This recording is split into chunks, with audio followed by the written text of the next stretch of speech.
Welcome. I am Scott Grams, the Executive Director of the Illinois Landscape Contractors Association. ILCA is pleased to partner this morning with the Morton Arboretum on today's webinar. It's entitled Battling Buckthorn, Effective Strategies for Removal, Replacement, and Client Communications. ILCA is also a partner on the Chicago Region Trees Initiative, or CRTI. CRTI leverages funding, knowledge, skills, and expertise to help build a healthier, more diverse regional forest. And this is an urban forest where all of us benefit as professional stakeholders. If you'd like more information on how to get involved, please visit CRTI's website at chicagorti.org. A recording of today's webinar is going to be posted to ILCA's website for members to view and download after the fact. If you are not a member of the ILCA, please visit our website for more details on how to join so you don't miss excellent educational content like this in the future. Also, all participants today are going to receive a PDF version of the slides, and you can feel free to use those, share those as you see fit. Today's presenters are Lydia Scott of the Chicago Regional Trees Initiative and the Morton Arboretum, and Brandon Losi from Ringers Landscaping. Both bring unique perspectives. Lydia as a community trees advocate, and Brandon as a private contractor with deep roots in the sustainable landscaping movement. Lydia is going to kick off the presentation, and Brandon will provide the second half. Some housekeeping notes before we proceed. One, I ask that you please put your phone on mute, especially if you're using a mobile. Two, if you have any questions, please enter them into the question box you see on the app, and we will answer as many of them as we're able to at the end of the workshop, but please be advised that we may not be able to answer them all. So I would like to, again, on behalf of the ILCA, the Morton Arboretum, CRTI, and Ringers Landscaping, I'd like to thank you all for joining us, and now I'm going to turn the webinar over to Lydia Scott. Thank you, Scott. I appreciate the opportunity to be here today. I'm director of the Chicago Region Trees Initiative, and as Scott mentioned, the Chicago Region Trees Initiative is a regional collaboration to improve the health of the urban forest. And all of you on this call today have an impact and an opportunity here to help improve the health of the urban forest. And as you work with your residents, if you're a municipal land manager or you're a forest preserve district manager, your public lands and the private lands that abut those properties, or as a contractor to improve the health of the forest or the landscape on the land that you manage for your clients. So just a little short background, the Chicago Region Trees Initiative is working to identify 3 specific goals in the region. One is how to improve canopy cover, because we know canopy cover, the more canopy cover we have, the higher benefits we receive from. And the other is to, and these are by 2050, these goals. The other is to look at oak ecosystem recovery across the region, and that would be identifying areas where we have remaining oak stands, possibilities of connecting those oak stands to create these interconnected units of functioning oak ecosystems. And the third one is to reduce the impact of woody invasive species. And today we're going to be talking about buckthorn by name, but we should be thinking about honeysuckle as well, even though we don't directly address that specific species. Buckthorn in the Chicago region is 28.2% of all the trees in the region. Honeysuckle adds another 2.1%, meaning that 30% of all the trees in the Chicago region are an invasive species, and that's a rather staggering statistic.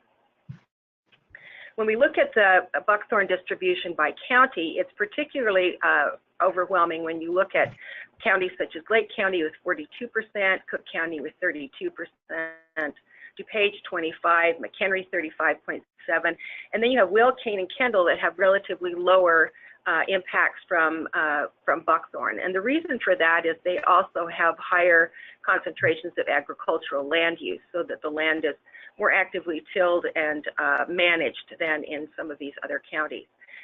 the thing that's overriding on this and that we need to understand and why buckthorn is particularly devastating is that our various forest preserves and public lands that are in restoration type practices or natural management experience significant impacts from this invasive species and other invasive species. But for one county in particular, the Forest Preserve District spends $2.5 million annually in controlling buckthorn. And that's a horrific amount of money to be spending on management of an invasive species. And so for those of us that are on the call today and participating in this webinar, we need to look at this as an opportunity to help reduce those costs on those lands and in other lands as well, so that we can more directly have a healthier ecosystem across our region. So the Chicago Region Trees Initiative, as I mentioned, is working across 7 counties to establish a buckthorn reduction goal on public and private land. But we're also looking at oak ecosystem recovery, as I also mentioned, and that's more broadly distributed across 18 counties in northeastern Illinois currently. And we're moving on to all of northern Illinois within the next year. So that by the beginning of 2018, and to have a strategy in place to directly solicit and go after land managers and owners to improve the health of their properties by directly impacting the buckthorn and honeysuckle concentrations on those properties. So when we look at buckthorn, there are 2 species of buckthorn that are particularly problematic for us. One is the European buckthorn and the other is glossy buckthorn. And they were brought to the United States in the 1880s as an ornamental plant. And it grows to about 25 feet in height, so we consider it to be a small tree. It's broadly distributed across the United States and is continuing to expand. Buckthorn is particularly able to adapt to just about any growing conditions, so it can distribute itself in almost all kinds of landscapes. In trying to identify buckthorn, one of the first things we need to look at is the leaf structure on the stem. And while they look like they're opposite, they're actually sub-opposite leaves. And the leaves themselves are about 1.5 to 3 inches in length, so they're relatively small leaves. And Rhamnus cathartica, which is the European buckthorn, is found mostly in drier sites. And the glossy buckthorn, Frangula alnus, is found in wetter sites. So again, that's another reason why buckthorn can be problematic, is because it addresses a variety of soil conditions. Buckthorn gets its name from a small thorn-like structure that's on its stem. And while it's not sharp like you would find with a hawthorn, for instance, it is a nubby little structure that was often used to restrict cattle from moving from one field to the next, and so it was used as hedgerows. It also forms these thickets so that it can create these heavy concentrations of foliage that prohibit animals from moving from place to place. Both species of buckthorn are prolific seed producers, and the seeds are diuretics, so the wildlife that eat these seeds, we pass them through their systems, depositing the seeds throughout the region so that it can be quickly spread. So it's a nutritional problem as well for the wildlife. A statement by Williamson et al. Says that buckthorn becomes dominant in the landscape and modifies the composition and function of our ecosystems. And I'm going to talk a little bit more about that as we move along here in this presentation. So for instance, both species of buckthorn leaf out before anything else in the spring. And the challenge with that is it creates this shade before anything else has a chance to start. And so it suppresses the growth and development of those plants due to that shade. And in the fall of the year, and as you're driving around right now, you can see that all the leaves are off of the other trees, but still buckthorn is holding its leaves. So it's one of the last things to lose its leaves in the fall as well. Both species have relatively shallow root systems, which can be a significant problem when you have buckthorn concentrations on any kind of land. And because we know that it creates this monoculture, this heavy shade concentration where other things don't grow underneath, this creates a significant problem for erosion, which can lead to increased water quality problems. So for those of you that manage along stream corridors or along river corridors or anywhere where you might have a slope, this can be significantly problematic. buckthorn outcompetes other species. And so for those of you that manage lands more in a more formal type landscape, you may find that you have a buckthorn seed that drops underneath, say, a viburnum. And within a very short period of time, that buckthorn overtakes the viburnum and can essentially replace that viburnum in the landscape. So you'll find when you see hedges and things like that, that the birds have landed on a branch, dropped a seed, and now all of a sudden you have what used to be a lovely hedge or shrub bed has now been transformed into a significant buckthorn problem. Buckthorn modifies the nitrogen and carbon composition of the soil, and this is due mainly by leaf layer. So buckthorn drops its leaves very quickly, very late in the season, but the leaves themselves decompose very quickly. And this is one of the reasons why you get these intense carbon and nitrogen composition in the soil. Buckthorn also creates an elevated pH concentration, which, as you know, our soils are lower in the pH scale, and so it can be problematic for some of our native species. Buckthorn also results in a higher soil moisture. This is in part due to the fact that it creates this dense thicket of shade so that the soil retains its moisture for a longer period of time. So for those of you that are managing sites that need to have periods of drying out or a loss of moisture content, this can be also problematic for those species. Buckthorn leaves, as I mentioned, decompose very quickly. When you look at oak leaves, for instance, that fall in the fall on the ground layer, they're often almost in the exact same configuration with very little decomposition in the spring of the year. And those are native species that have co-evolved here in our region to intermingle with the wildlife that we have in the region and to build the soils that we currently see in our region. Buckthorn changes that because of its quick decomposition, and so therefore, when you have a buckthorn concentration, you don't have that litter layer that is often important for our soil development here.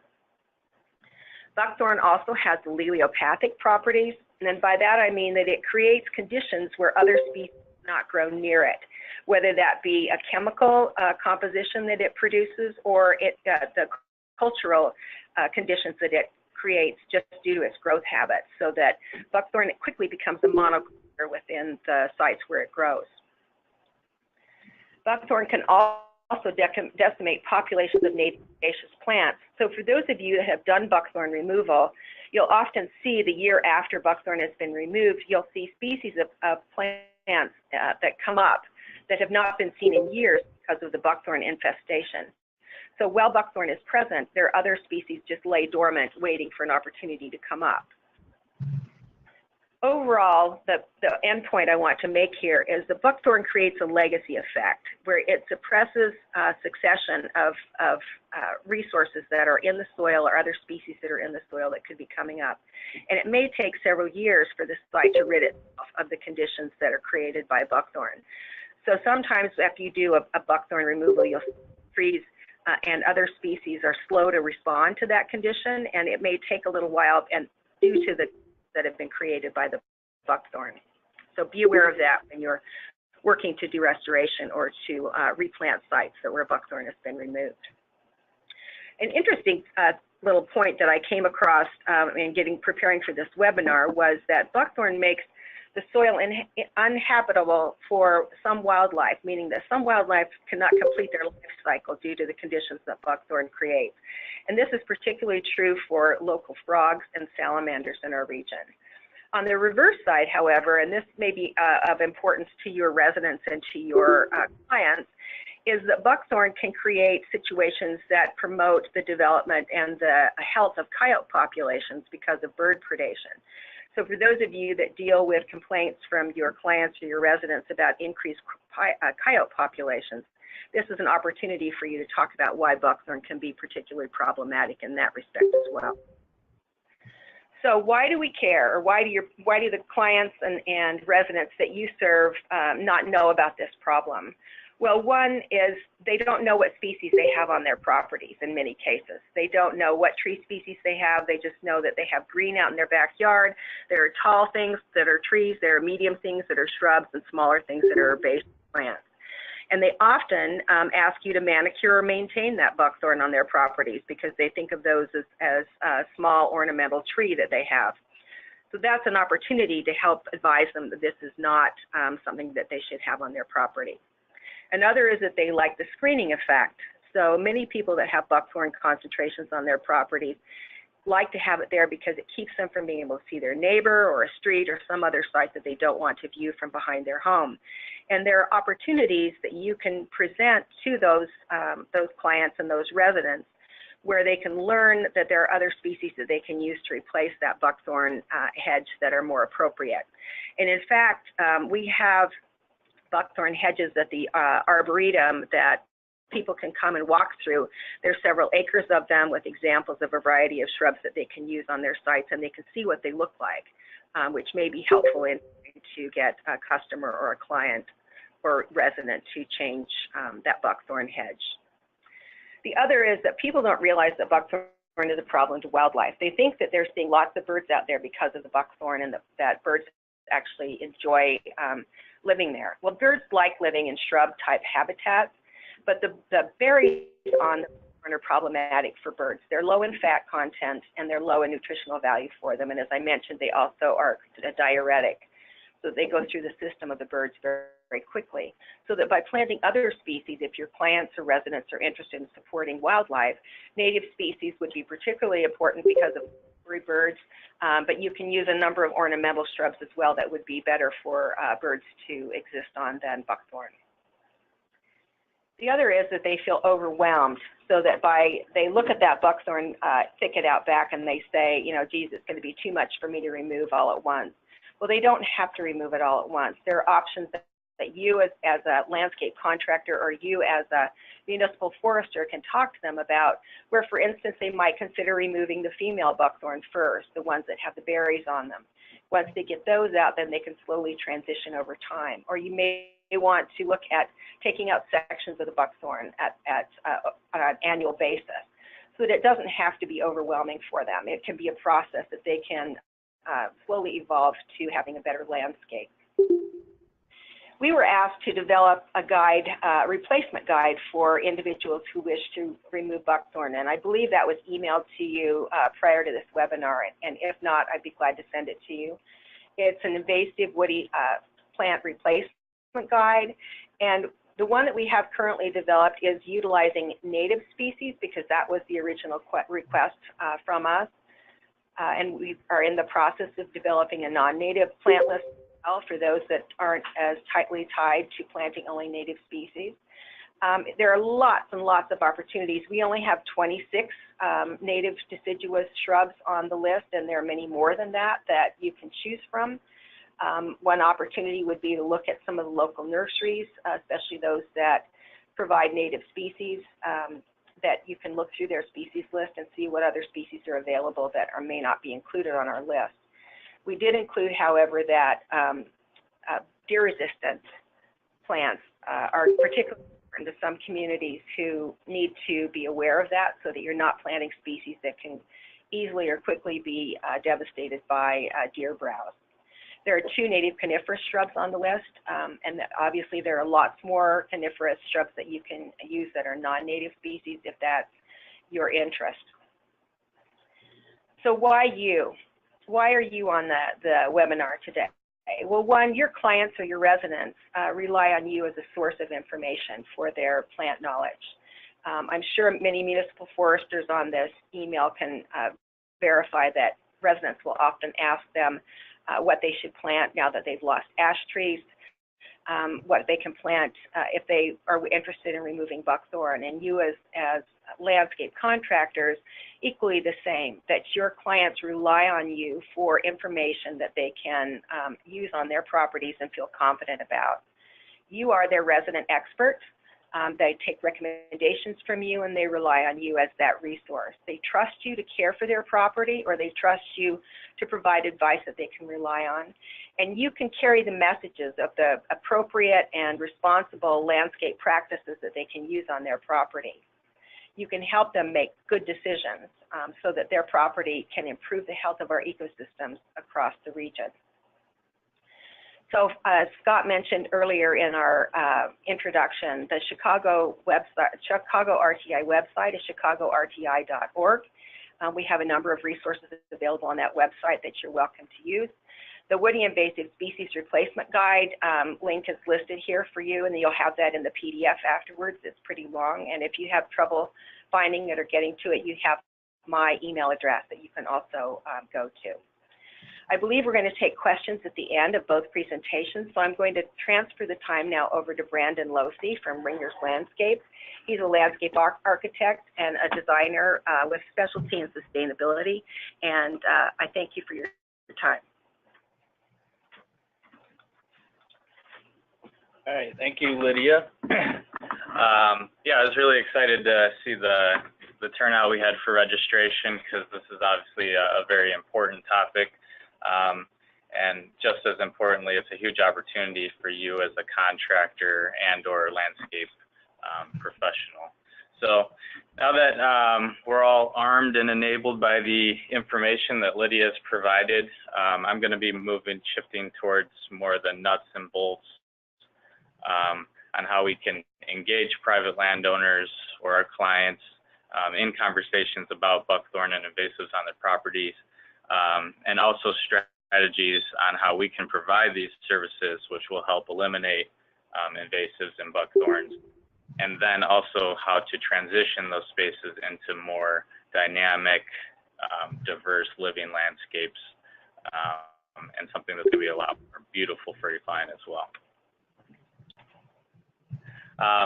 So yeah, our three main topics will be selling. So basically just kind of starting the conversation with your client, engaging your client in talks about buckthorn, various removal methods and site preparation, and then what are replacement options.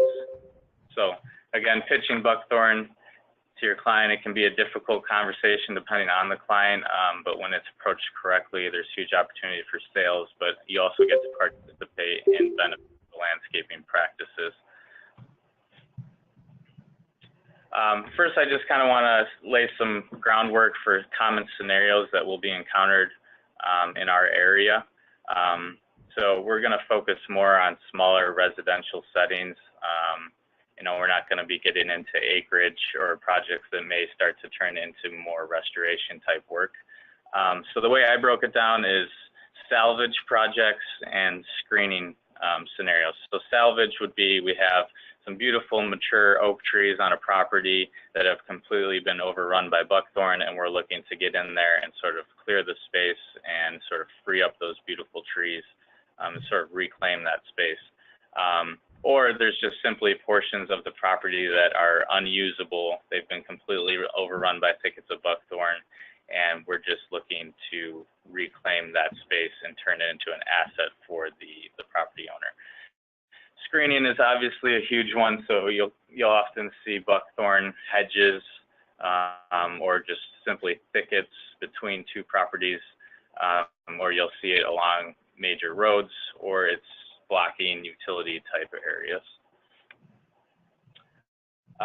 So this would be an example of a salvage type project. I have some more photos of this particular site. This one was somewhat unique because we were looking to open up the view behind the buckthorn to the pond beyond.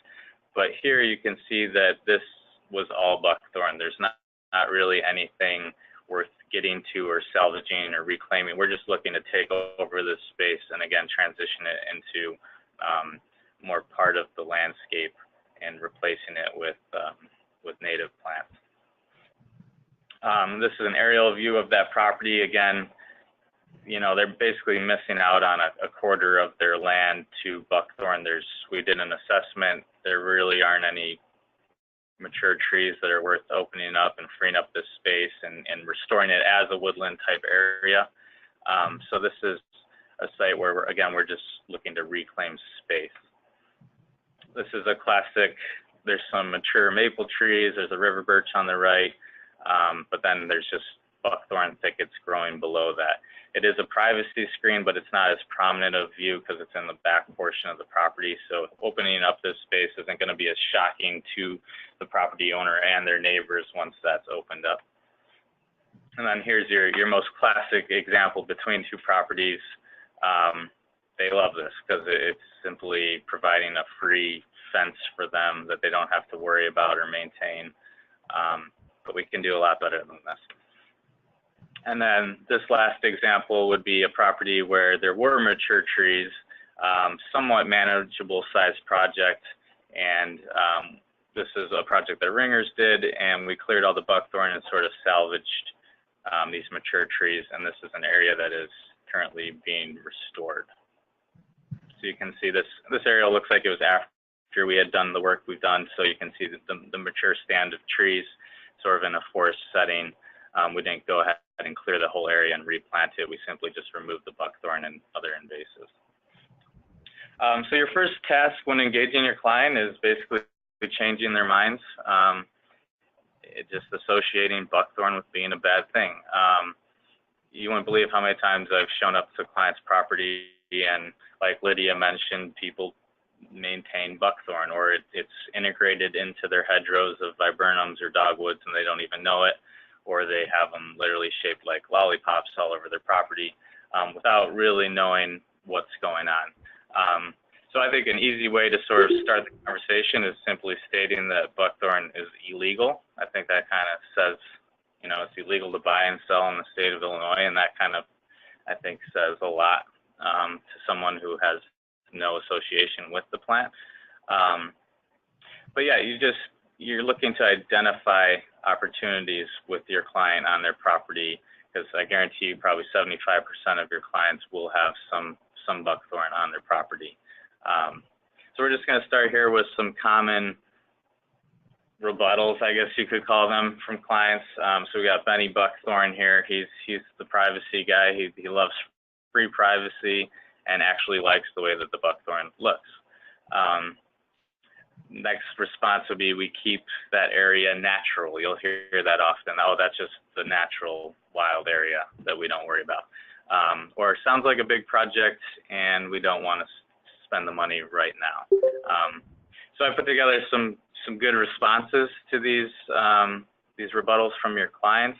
Obviously, I'm not saying you're going to say exactly this, but just kind of a general framework of how to sort of carry the conversation. I'm pretty direct with people. You know, I show up and I just tell them the buckthorn's garbage and you shouldn't have it on your property. So I'm pretty straightforward. And I'll also just kind of start conversations with new clients and tell them what we do and do not plant. So, you know, we're looking to eliminate as much invasive plant material as we can. We don't plant barberry or miscanthus or burning bush or some of these plants that are becoming invasives, particularly in our local conservation areas. But again, with the guy who enjoys privacy and the fact that it's free, you know, I would just say that we can do something a lot more interesting that's going to be a better asset to your property, something that gets blooms, fall color, winter interest, provides habitat, and there's a lot of options that we can use to provide that screening that he enjoys. And as Lydia mentioned, your client's looking to you as the professional, and kind of, I think you have a lot more sway than you might think in saying what's cool and what's not. And you know, buckthorn's not cool, and it's a junky plant to have on your property. So you can simply just say it as it is. That natural area response, well, actually, that natural area is an environmental hazard, completely devoid of life, and is no way an asset for you to truly enjoy. It's a wasted dead zone that could be a beautiful addition to your landscape. So that's just kind of, again, being very straightforward. But making them, you know, realize that this natural area isn't what they actually think it is. And then not wanting to spend a lot up front. These can be long-term projects over the course of years, and you can slowly chip away at buckthorn on a property and just sort of budget for that with each season, and then slowly, again, replace it. Some other conversations to have with your client, you know, you sort of have to read, again, that each client's going to be different, but the scenarios are fairly common.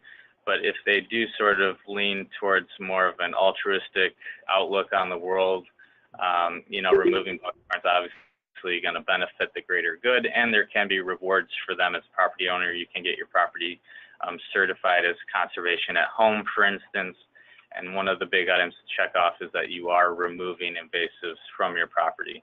And this starts to become a point of pride. You know, people will talk to their friends and say, we removed all the buckthorn from our property, isn't that cool? And, you know, it's kind of keeping up with the Joneses. When somebody starts to do it and sees the results, it's going to sort of spread throughout the neighborhood, hopefully, would be the idea. And then really just changing the client's lens. Again, if they have no experience with what buckthorn is, or if they really don't care. I'm sure we've all read a book or seen a documentary where, you know, you become inspired, you become more informed, and you just sort of start to see the world differently. And that sort of starts to change what you value and also what you perceive as being beautiful. So if you can sort of help change their lens through educating them, they'll start to look at the landscape a little bit differently when they see these patches of buckthorn and realize that they're actually a noxious weed. So we'll get into some removal methods here. So when's the best time to remove buckthorn? Anytime you see it. But winter removal is a great opportunity, obviously, to keep your crews busy, and you'll have less debris to deal with because you won't have the leaf debris. And then in the fall, buckthorn's easier for your crews to identify, again, because it hangs on to its leaves longer. And herbicide applications tend to be more effective as the plants are drawing nutrients into their root zone. So you definitely want to approach your client with a process and a game plan. We don't want people going in, clearing buckthorn willy-nilly, taking the client's money, and that's the end of it, and it turns back into a buckthorn patch. You really want to have a game plan in place and a process in place. So this is more of a drawn-out 4-year game plan. So year 1, you're really determining based on the site and the scenarios what's going to be your most appropriate removal method. Year 2, you're going to be monitoring for resprouts and other invasives that will ultimately pop up again because you're opening up that base layer to sunlight. You're going to get some germination of some good stuff, but you'll also get some other invasives, garlic, mustard, popping up. Particularly if you are using digging methods and really disturbing the site. And then you're going to start to install main structural replacement plants, so your shade trees and your understory trees and your shrub layer. Year 3 is a good time to continue to monitor for seedlings, again, because there's a seed bank that's been built up by the buckthorn that's been there for several years, and you can begin to establish an herbaceous layer. And then year 4, hopefully you're at a point where you're just gardening the sites and encouraging the growth of the new plant material and its proliferation on the site, and it just becomes the new normal for that area. So the 3 methods we'll focus on are cutting, digging, and spraying. The photo on the left is a good example of these sort of 3 categories when each is appropriate. So cutting, anything that's going to be, 8 to 10 feet tall. You're talking 4 to 5 inch trees. That middle zone is good candidates for digging, and that the bottom little sapling sprouts you see there, those are good candidates for foliar spraying. So our first method will be cutting. You want to make sure if you're using a brush saw or a chainsaw that you're using a sharp blade. Buckthorn does tend to dull out blades fairly quickly. But if it does become dull and your blade's smoking, you're probably cauterizing the wound on the tree. And when you go to dab that with the herbicide, it's not going to be as receptive to that, and you'll probably end up with resprouts. So make sure you're using a sharp blade. You can see that this is going after a 1 to 2 inch tree. You can do much larger sizes than that. So resprouts, if you do cut a stump, and most people know this is one of the big issues with buckthorn, you simply can't cut it and it goes away. It'll just turn into a big, massive, shrubby monster. So if a shrub's not ground using a stump grinder or dug out and not treated with an herbicide, it will resprout. So you can see on the left there is it's a Siberian elm, which kind of has similar habits as buckthorn. So that was cut. We didn't treat it because it was in our vegetable garden area at the shop, and it just blew up into a mass of more Siberian elm. So resprouts from stumps, if you miss some or the herbicide isn't effective, you can go ahead and chop those off and then retreat the stump by drilling fresh holes in the cambium layer. So that's that outside layer of between the bark and the interior. Or you can foliar spray the smaller suckers that come up. Here's a little quick, this is how we put together using a backpack sprayer and herbicide applicator for the stumps. So we just use these Dobie sponges, staple them in half, zip tie that to the end of the backpack sprayer nozzle, put a rag on there. Using something like a Coke bottle is a good idea for containment when you're walking around, so you're not dripping herbicide in places you don't want it. And then you can see on the right there, adding a dye is always a good idea, so you can sort of keep track of your progress through the site, make sure that you're getting all the stumps that have been cut. And then you can also see in the photo that just that outside area really needs to be dabbed with the herbicide. Again, that's the cambium layer, that sort of orange ring, orange outer ring, is where the herbicide's gonna be drawn into the root system. So the next method is digging. This is one of my favorite methods for residential type settings because it's really quick and easy and gets rid of all the material, and you sort of can end up with a blank slate fairly quickly. The only catch is that you are disturbing the site quite a bit, so you are stirring up a lot of other weed seeds and buckthorn seeds. So it's generally not as favorable for conservation type efforts or areas, and it's not as feasible because you're generally working with a lot larger, again, acreage type properties. This is great for, again, between two houses, just a narrow landscape bed that you're looking to sort of reclaim. Digging that out is very effective. And as Lydia mentioned, it has very shallow roots. So this is something that we can take advantage of. Using a sharp spade, you can, an all steel sharp spade, can really get at some pretty big trees, and it doesn't take very long. I have a quick video clip here of our horticulturalist Ken Williams digging out a buckthorn tree here. And this shovel wasn't very sharp, just so you know.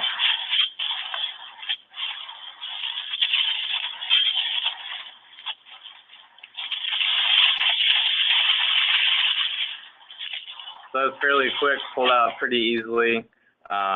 You can tell that the soil was disturbed quite a bit around that tree. But that was fairly easy. It took kind of about 20 seconds to dig that thing out. You just want to be careful if you're working around larger, more mature trees that you're not affecting their root systems while you're digging. Just kind of a precaution to take if you're doing some reclamation type work.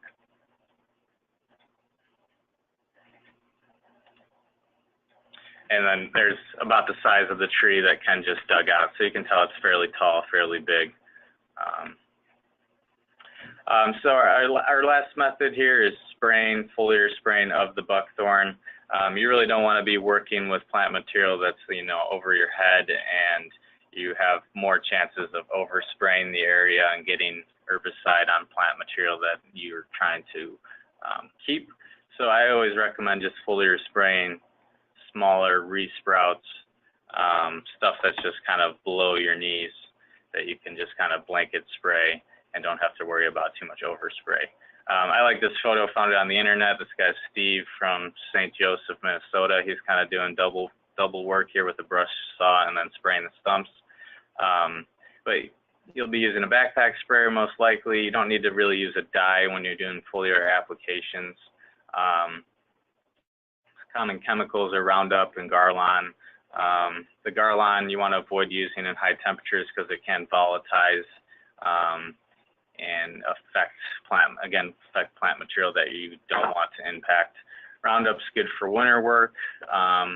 You know, a 50-50 of Roundup and water hasn't froze on us yet, and it's very effective. And then spraying again is appropriate for resprouts on stumps and to be reapplied on that cambium layer of stumps. This is sort of a good photo of all the little tiny resprouts that are coming up in an area. This is the perfect candidate for a foliar application, especially later in the season as other plants have gone dormant, because these are going to be foliar applications. You won't have as much impact on anything good that might be down there. Hopefully it's already gone dormant or lost its leaves. And then what to do with the site once the removal methods have been implemented. Obviously there isn't buckthorn here, but there's every other kind of junky weed that you can imagine.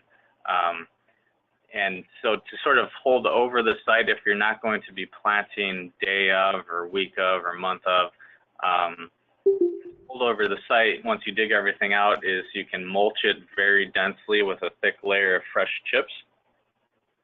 And you can use the debris from the buckthorn. The leaves, again, are going to have higher nitrogen content. But again, you're just actually looking to suppress as much as possible with this 4-inch thick layer of mulch until you're ready to get to that site and get it planted up. So again, if the client's budget conscious, this is a great way to just kind of hold things over till the next phase of the process. Back to this site, this was a fairly quick process. We dug out as much as we could.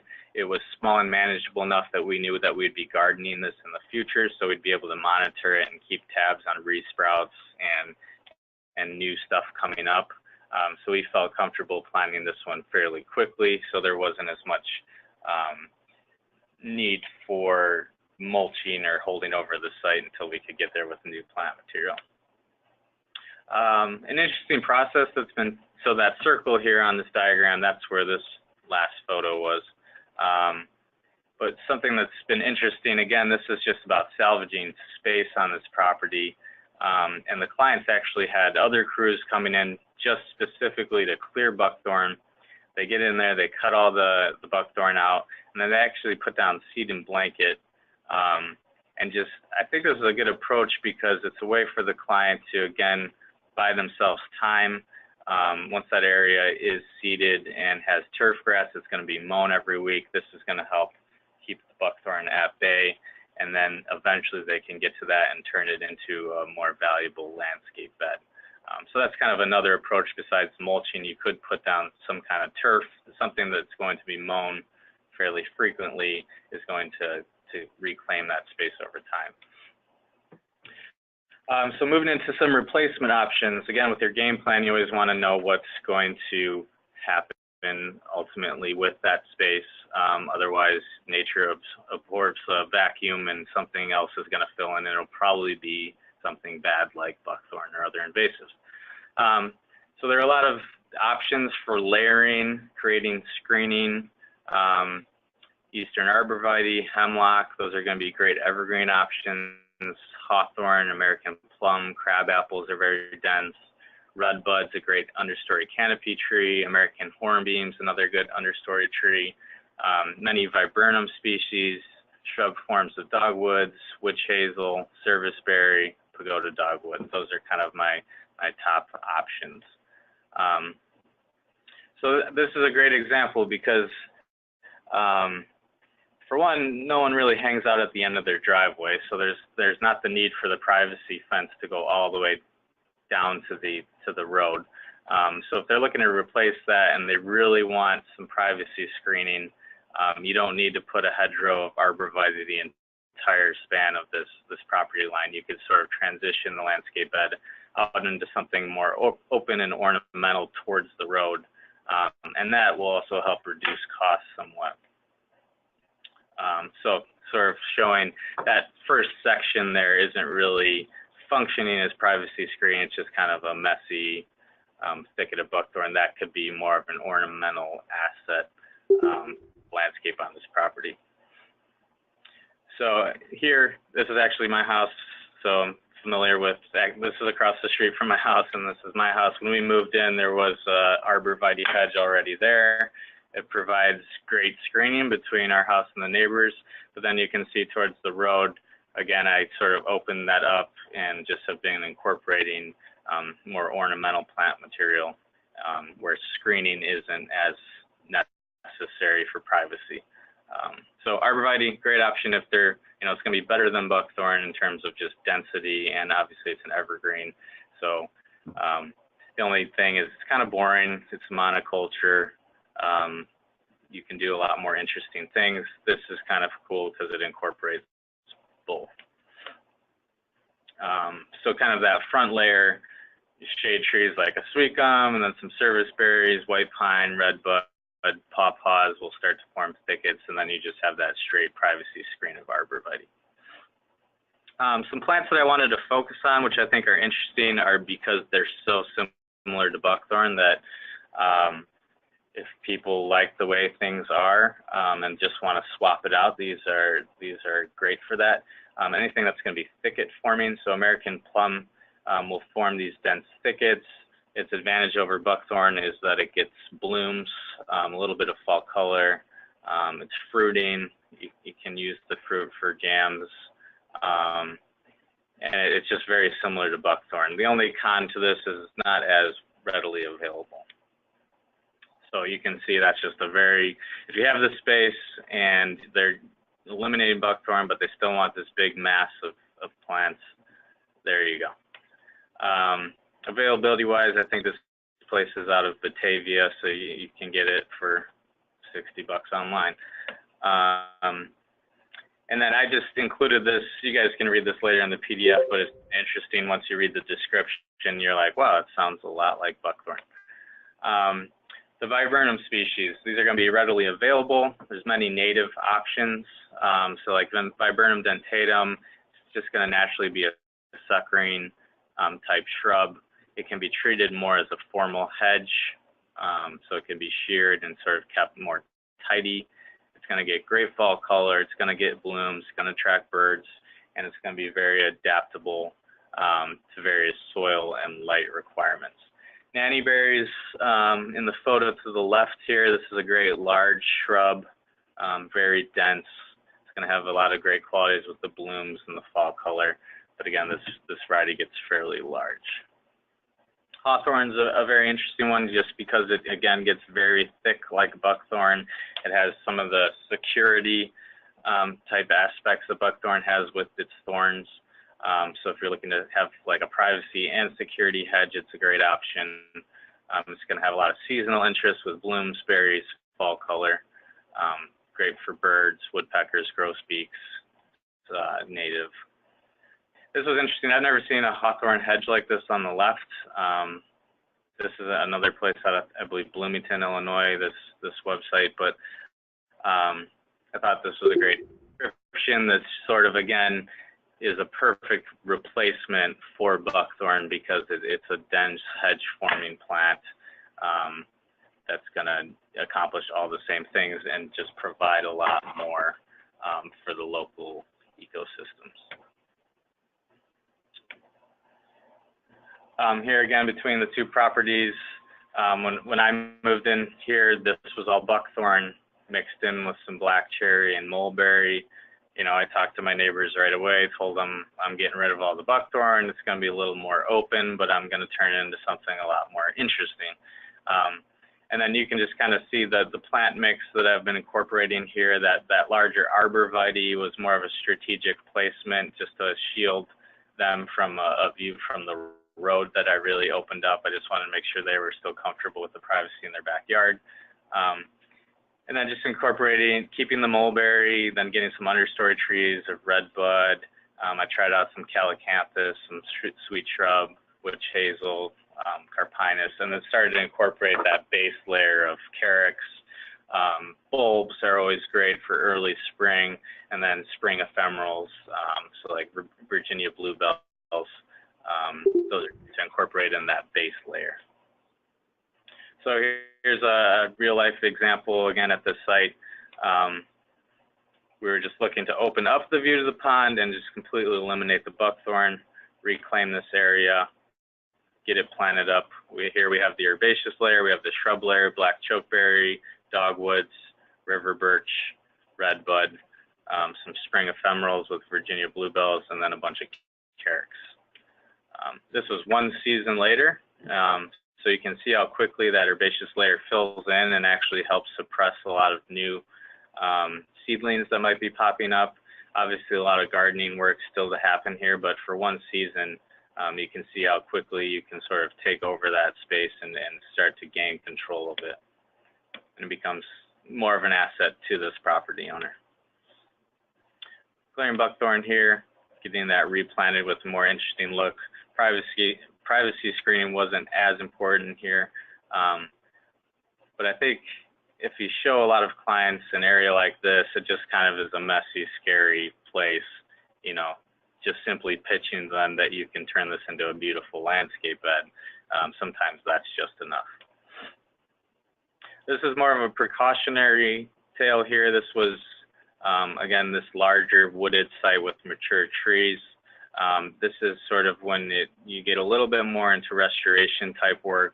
So we came in, cleared all the buckthorn, and we did start to see some really cool stuff happening, some swaths of carex, and we had shooting star and jack in the pulpit coming through, but we also had a lot of garlic mustard and other invasives.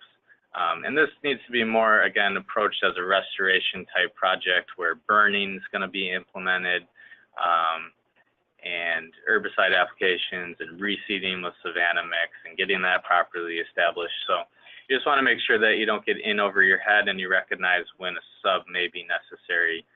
Again, because you don't want your client spending all this money and then it just slowly turns back into what it once was. These photos were provided by Lydia. And I think once you develop that lens for buckthorn being this bad, nasty thing, this looks like a fairly scary place. And most people like order to their landscape. So, you know, these are sort of shocking photos of before and after of this area completely cleared of buckthorn and how beautiful and open that can be. And you can really start to appreciate the mature trees that are on the site. So just kind of very shocking examples. So good luck. Your first job is to start the conversation with your client. Again, every client's going to be different, but many of the scenarios are the same, so just be able to recognize those. Develop and adopt the best practices and removal methods that work best for your crews and how they work. So kind of experiment with different techniques. Hone in on best replacement plant combinations for various scenarios and trial top performing cultivars. And again, incorporate layering effects. Recognize when a restoration sub may be needed, start in your comfort zone, and be sure to present a clear plan and follow through with your clients. Thank you. Thank you, Brandon and Lydia. I believe we do have some time for questions. We're going to call up some of the questions that were asked during the course of the webinar, and we'll go through those. I can't promise we'll get to all questions, but we will do our best in the time we still have allotted. Does the mulch from buckthorn cuttings add buckthorn seeds to the area where the mulch is used? It will, but you will most likely have buckthorn berries in the soil already, so it's not as devastating as you might think. Oftentimes it's easy to put it, that mulch down in a location where you may not be replanting something like a path or something like that you can easily and quickly go through an herbicide. But otherwise, just keep in mind that you'll already have berries there. So if you're getting the tree down, that's the important thing. Yeah, and I would say, especially if you're using a very thick layer of those fresh chips, those are going to sort of react and get very hot and not be suitable for the seeds to germinate as well. Mary Fortman, can you expand more on the relationship between coyotes and buckthorn? Yes, this was a study done by Lincoln Park Zoo that they found that because birds are likely to nest in buckthorn, that the increased presence of coyotes has been shown to be in those locations where you have these higher concentrations of buckthorn because of the bird predation on the nests or the birds themselves. And Kalsher, please address the impact of buckthorn on amphibians and reptiles. Is this just a soil structure change or is it an allelopathic issue? Are there any articles that you can recommend? Yes, and there's a quote in the PowerPoint from where that comment came from, or I mean a cite from where that quote came from, so you'll be able to look up that article specifically.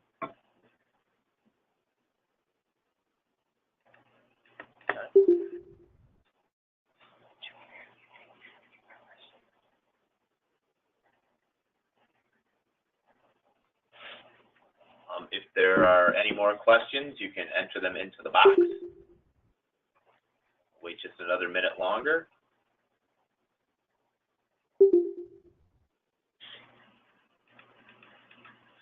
Stacy asks, how do you, oh, wait, question before Stacy, one sec here.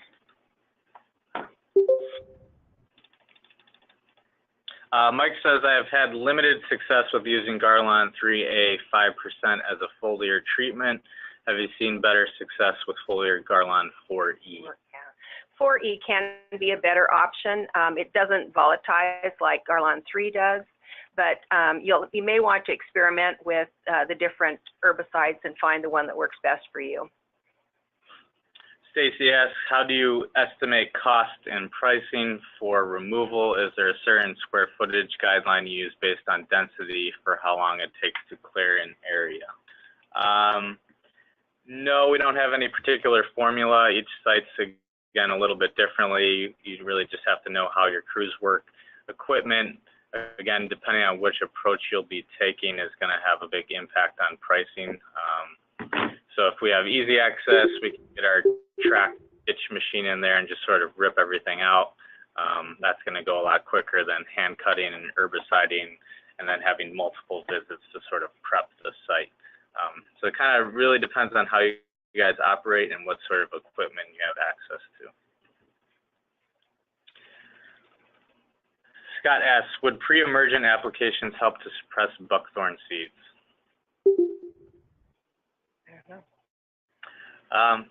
That's a great question. I don't see why not, but I've never tried it. You let us know. We're going to close it down here unless you guys want to answer. There's one more question. One more? Okay. Yeah. Angela asks, are there treatment options for organic areas that can't use herbicides? The only thing I know of would be to pull the buckthorn. And because when you cut it and you don't herbicide it, you get this hydra effect where you'll actually get shoots out from the trunk, the remaining stem of the trunk, as well as from the roots that are still in the ground. So if you don't use some type of herbicide, it'll be a much more laborious process. The use of herbicide when you're doing a wick application is very minimal. So if you aren't adverse to just a little bit of herbicide, you'll find that it will be a much more effective result for you.